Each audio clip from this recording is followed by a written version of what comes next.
My name is Lindsey Curnutte, and this is On Air with Heritage Action, where we break down in 5 minutes or less how you can get involved today in the fight for conservative values. Hello, welcome back to the podcast. Today is such a fun day. Thousands of pro-life activists are coming to Washington, D.C. to March for Life. There are thousands of marchers this year, and this year's march is even more important because we are waiting for that Supreme Court ruling on the Dobbs versus Jackson's Women's Health Organization ruling. So that will determine if we are able to overturn Roe versus Wade and really save the lives of millions of babies. So we're very excited. This is a very exciting day for us. And to break that all down is Janae Stracke. Many of you may know her. She's our Grassroots director. So thanks for joining us today. Hey, everyone. Thanks for having me. So let's just get right into it. Recently, Heritage Action's executive director, Jessica Anderson, said this year will really be the fight to protect the sanctity of life. That is the big thing this year. So do you agree with that, and kind of talk us through what you expect for March for Life this year? Yeah, absolutely. Well, first of all, there's a huge energy, not only in D.C., but across the country. I think Jessica's right. This is the issue of the year.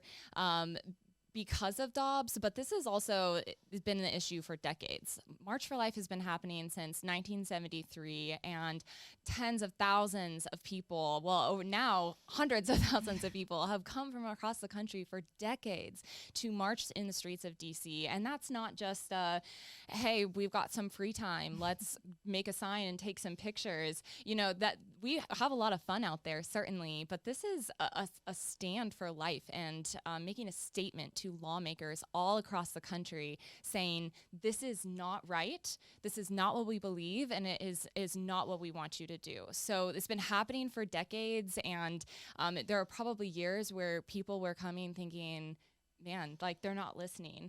And so I think there's an extra energy right now that, wow, we have fought hard for this, and now we're actually in a place where this might change. We are the pro-life generation. We've seen our sonograms and our baby pictures, and the public opinion is pro-life. And we want lawmakers to listen. So there's a lot of energy around it this year. It could be the last national March for Life as we know it. It is. It's huge. Yeah. And of course, that's all dependent on Dobbs. But, case in point, we won't stop. It's been going on for decades, and we've worked really hard on all of the Supreme Court confirmations, fighting for a moment like this. And we're gonna keep praying and keep marching. Yeah, it's a big moment. I mean, DC's listening. We're having Dobbs before the Supreme Court this year. The case should be decided in June, we're thinking, but that Roe versus Wade topic is the main topic on the minds of marchers this year. It's what everyone's talking about.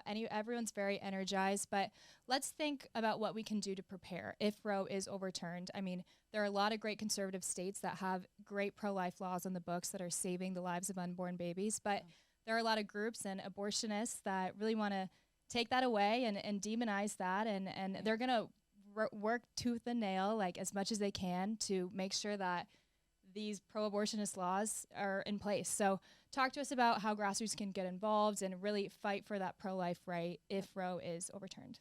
Yeah, thanks for that question. And first, I just want to make it really clear for everyone who's listening that if Roe is overturned this summer, it does not make abortion illegal. That's a very important point. There's always been hysteria from the left that this is needed and there's going to be back-alley abortions and we need Roe, and it's just not true. Now, we don't want there to be abortions, period. That's why we're fighting in the states, but there's not the hysteria that the left is going to spread. Overturning Roe only pushes the fight back to the states, which means we've got our work cut out for us. While it would be a huge victory for the pro-life movement to say this is not the law of the land, this is pushed back to the states, that means we have to continue working in our states and twice as hard as we were before. So as Lindsey alluded, there are already states that have been fighting for this and have pro-life laws on the books, and then there are some states that don't. So if you don't know what your state's laws are or how to get started, make sure you become a Sentinel. You can join at heritageaction.com/Sentinel. Sentinel. We'll get you connected with a regional coordinator and in more detailed ways of how you can get involved. But there are already constitutional amendments on ballots. There are pro-life laws that are being worked through their state legislatures right now. So there's a lot of work to be done, and we need all of your help. Yeah, especially if you're at March for Life today. Hopefully you're there and are able to come say hi. Are there any Heritage Action events or ways that they can come stop by? Yeah, absolutely. I mean, there's all sorts of pro-life events happening this weekend. Like I said, it's kind of an exciting time to be in town, an historic moment at that. So if you are here, please come by our offices. We want to see you. We want to say hi. So stop by. Yeah, thanks. So if you want to learn more about the pro-life legislation in Congress and kind of what the states are up to, heritageaction.com/issues is a great place to start. So this is a great discussion. I love when we can really talk about something energizing and exciting. So Janae, thanks for joining us. Absolutely. That's it for another episode of On Air with Heritage Action. Thank you for tuning in. Share this episode with your friends and be sure to follow us on Twitter, Facebook, Instagram, YouTube, and Rumble to stay in the know and up to date with Heritage Action. And one last thing, if you'd like to get updates on the podcast sent straight to your phone, text podcast to 51776.